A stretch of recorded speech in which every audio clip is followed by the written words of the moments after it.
Holy Gospel according to Luke. Glory to you, O Lord. Now Jesus was teaching in one of the synagogues on the Sabbath. And just then there appeared a woman with a spirit that had crippled her for 18 years.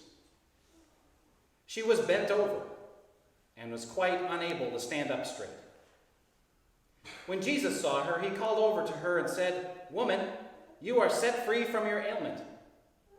When he laid his hands on her, immediately she stood up straight and began praising God.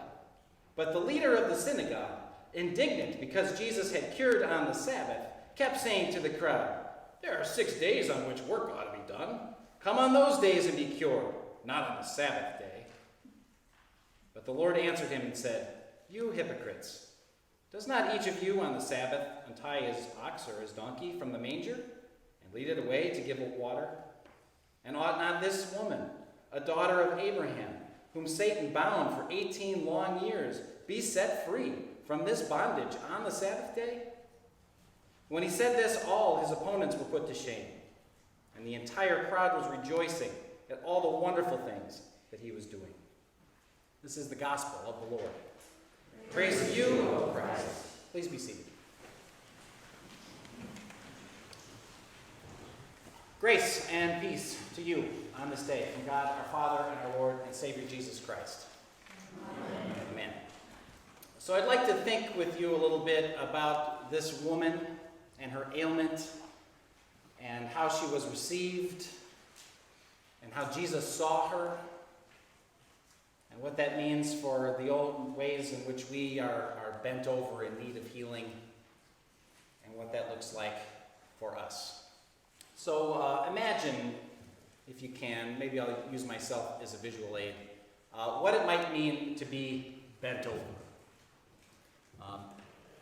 You can bend over for a while, but you get tired really quick. Even in the short time that I'm bending over like this, I put my hands down for a little bit of brace. Imagine you can't do that. You start to get sore in the back. It hurts. Imagine this woman being bent over for that long of a time. I mean, she's in pain, right? And tired of holding yourself up. The other thing that happens when you are bent over like this, in the way she might have been, is it changes your vision. So not only, if you're standing up straight and tall, like your mother told you to, with good posture, you see the world around you. You see what's going on. You're a part of it. You can see other people. You can look them in the face. What happens when you're hunched over, when you're bent down? It's harder to look up. You start to look down. Your world becomes a lot smaller. You might even start to look down on yourself. Because you're not looking at other people and them looking at you, you might even start to feel invisible. I wonder if that's what's happening partly in this encounter. As here she is for these long 18 years, Jesus sees her and interacts. I mean, I would like to think that she's at the synagogue. Why? To pray, to be healed, to be with her community of people, and maybe she feels invisible there. The other thing that can happen, and I know this from personal experience, when you are looking down and you are hunched over, it is very easy to fall on one's face. And I know some of you have experienced that as well, even recently. It's dangerous. So not only is she in pain, not only is she looking down and maybe invisible, it's also a dangerous place to be. And yet in that place is where Jesus arrives, where Jesus sees her, where Jesus touches her, where Jesus talks to her, where Jesus helps her stand up straight again. Now, of course, you've got the community of people being highlighted by the leader of that particular synagogue, who not happy, right? I like to always think of like the curmudgeon, right? What are you doing? We've got rules for this. We heard in the first reading today from Isaiah, I mean, the Sabbath is a good thing for us, right? We're supposed to take Sabbath. It brings us life. It helps us rest. It helps us reframe the rest of our lives. It helps us focus back on God again and what God is up to. We could all grow in that. I know I certainly can. So in some ways, I mean, the leader of the synagogue is not in the wrong place. But what happens when you start to put your rules or your restrictions ahead of people? Especially someone who's already feeling vulnerable and is hurting and feeling invisible. And yet, isn't that right where Jesus shows up? Where is that place for you? Where are you feeling hunched over, bended down? Where do you feel like your vision for the world has somehow been reduced or restricted? Where you're looking down, maybe even down on yourself, or feeling invisible? Where are you in that dangerous place where you could fall on your face at any moment and you might even wonder if anybody might even notice? Well, that's exactly the place where Jesus shows up. To extend that hand to you. To help you up again. To help you stand and be healed. So a couple of weeks ago, before we left for our trip, I invited you to write fears down on a card. I confess, since I was leaving and I said I wouldn't share them, I didn't really look at them. But I can guess, I mean, what are the things that we're mostly afraid of? We're afraid of the things we can't control. We're afraid of the things that seem beyond us. We're afraid of the future. We're afraid of danger. We're afraid of not being seen. We're afraid of being this woman, I think, in some ways. And the other interesting part about this story is it's the demonic. It's the evil forces around that seem to keep her trapped in that place. And aren't we afraid of that too? And yet, isn't that exactly where Jesus continues to show up? One thing that happened to me over the course of the last couple of weeks, and I know many of you know about it, is my phone broke. So this is absolutely a privilege problem. But my phone wanted to update, and so when it did, it just completely shut off. And even though Joe momentarily revived it for a day or so, it crashed. It was dead. Right when we were out of town. Right when Jack was failing, right when people wanted to communicate with me, and I was stuck in 1998. It was interesting having to, use somebody else's phone. I actually read a newspaper that was like an actual paper. I used a payphone. There still are some payphones. $1 for 4 minutes. Basically to tell me that Tammy's mailbox was full. I had to go to a place to bring my laptop to get internet to be able to check my email for the few minutes I had before I had to go back to doing something else. Like we all used to do, of course. But I felt really disconnected, really cut off, kind of compromised in a real way. And I know I struggle with how my phone runs my life, but at the same time, bent over, right, in that place, feeling weak, feeling vulnerable, feeling like I wasn't maybe invisible in a way, and I was so grateful for so many people stepping up around Jack's last few days. There's other things, though, right? I mean, that's an easy little one. I couldn't help but notice that the time frame in this is that she was bent over for 18 years. And having just a calendar, I noticed that it's the end of August in 2019, and 18 years ago was 2001, and it was only a couple of weeks before 9/11 happened. And I was thinking, of course in those days we were naive, right? We were naive to think no one could hurt us, and we were probably really arrogant to think that nobody could, of course.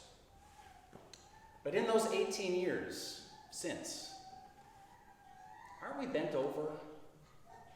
I mean, aren't we terrified? Aren't we afraid? I mean, I know we've learned a lot. We've done a number of things. We've taken measures. We've learned to be diligent. But haven't we been kept afraid? Afraid of each other, afraid of the world, afraid of what could happen, afraid of going out in public, afraid of just living our lives, afraid of helping others or seeing others and their needs because of it.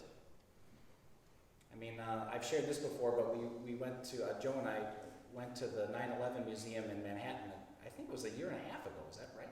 Maybe 2 years ago? And it felt just as raw as if it was the day after. And I don't think in the last year and a half it's gotten any better, has it? If we still have open wounds, can we heal? If we're still bent over, can we see each other?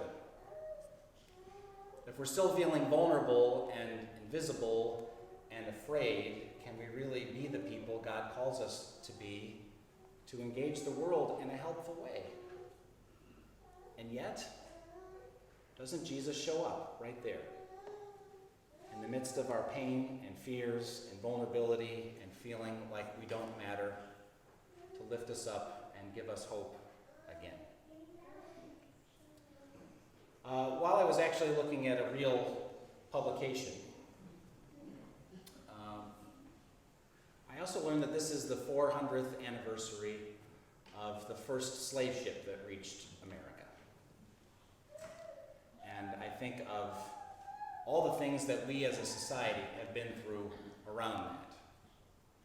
Through war and conflict, through amending the Constitution, through civil rights bills, through desegregating schools, to initiatives left and right. And yet isn't that stain, pain, sore, whatever it is, just present in all of us still? I mean, maybe we need an opportunity. I think of places where they've sat down and had an opportunity to hash out some of these issues in an open way. I mean, we're nowhere near that as a society. We're bent over. We're stuck in that pain and that vulnerability. And yet doesn't Jesus keep reaching out to us in the midst of that? Still coming to us to heal us and forgive us and to love us and embrace us and to pick us up and to stand us up straight and to show us the world again. On Monday, I was at Hartford Seminary. I'm now part of this cohort group that's working on, so what do we do as the churches of New England next? I've spent a lot of time over the last 10 years, and I've shared with you over the last several, the decline of the church. You know the numbers. It looks like that. So what do we do? What does that mean? And I would say even 5 years ago, I would have said if there's a big tidal wave coming, it's going to be my job and maybe all our job to hold it back. And then after a few years, I realized, well, I can't do that. And neither can you. And then I started to feel actually a little depressed about that, as I'm sure you've been fearful of it as well. But then I had a different idea, a different image, a different thought. If a big wave is coming at you and you're in a little small raft, you have a couple choices. You could try to ride the wave in the way it's going to send you, but the way the wave is trying to make us go feels like we're going to crash into the rocks. So we don't want to do that. You could try to paddle really hard and outrun the wave. But if you know anything about boats, if you're facing sideways when the wave hits, you're going to flip in the water, and that's not going to help anybody either. Or you could steer into it. You could face the wave. You'll need to make lots of adjustments. You're going to get wet. You're going to need a team of people to keep you on course. But what we have is a heading.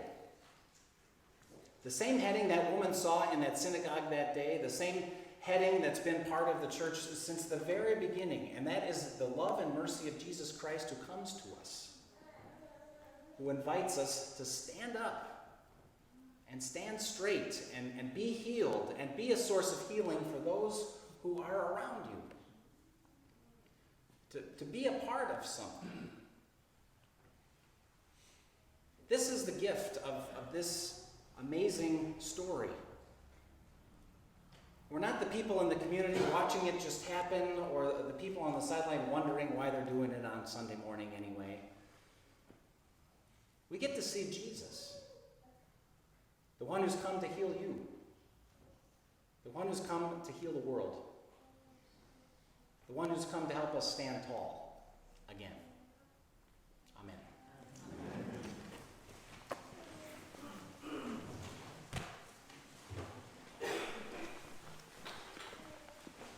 Please stand for singing of the hymn of the day, page 719.